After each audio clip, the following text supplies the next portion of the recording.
স্বৈরাচারী এবং সন্ত্রাসী সংগঠন হিসেবে আওয়ামী লীগের নিবন্ধন বাতিল এবং নিষিদ্ধ করতে হবে।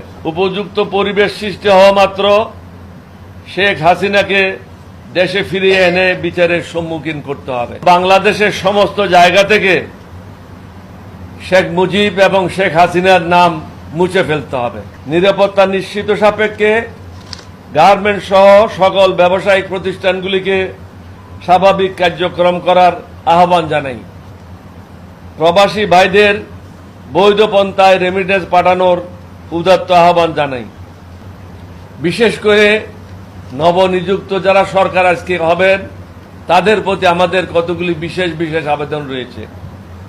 ছাত্র জনতার আন্দোলনে যারা শহীদ হয়েছেন, আহত হয়েছেন, তাদের এবং তাদের পরিবারের ক্ষতিপূরণ, পুনর্বাসন এবং সরকারি তত্ত্বাবধান